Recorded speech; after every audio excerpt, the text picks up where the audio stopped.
Have you heard of K-gauge model trains? I've had G-scale trains since the year 2000. The first LGB set I bought was the 30th anniversary, which was from 1968 to 1998. It had the little steam engines, cars that carried some straight track, and an oval and the control pack. And I think it cost me about $300 or so at the time.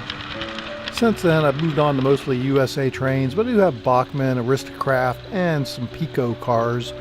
But I'd have to say I like USA the best. I was looking through the October 1969 issue of Model Railroader magazine. I've been looking through the back issues of Model Railroader looking for tips on projects and things like that. And on page 27, I came across an ad for Lehman King-Size K-Gauge, the world's largest model railroad. Brought to you by Chaz C. Merzbach, who introduced you to Arnold Rapido N-Gauge, the world's smallest model railroad. For indoor and outdoor fun.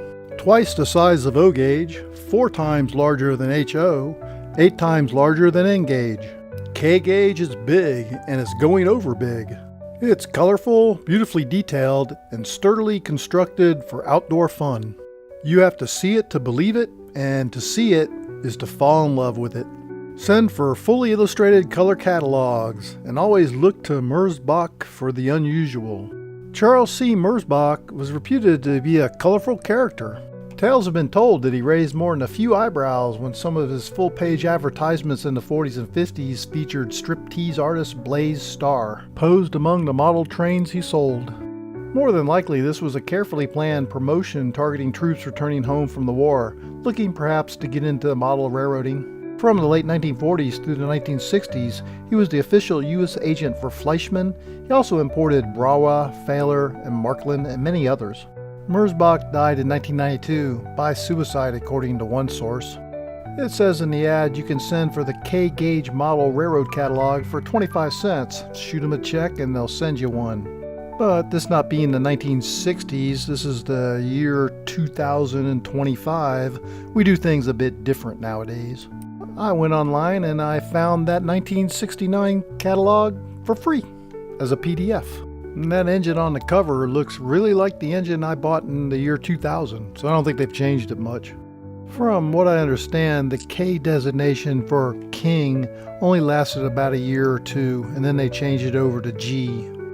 For many people, the G stands for garden, but from what I understand, the original German word is gross, and that is the word for big. That might be a fine word for Germany, but here in the US, I don't think you want to call your train set gross. So they changed it to garden. But in this catalog, it's K-Gauge, a legend in a short time. Here's a couple of their engines, and they run around the $50 mark. But $50 back then is like $440 today, so they're some pretty expensive trains. This was definitely not a train set for the poor. Heck, back then I couldn't even afford HO or N-Gauge. But for 25 cents you could get the catalog and dream. And I think they really still sell these same cars today.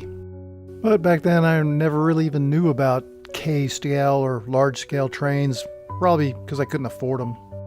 But back in the late 60s I was really an O-scale fan. A neighbor had given me a whole setup of Lionel trains and I ran the heck out of those.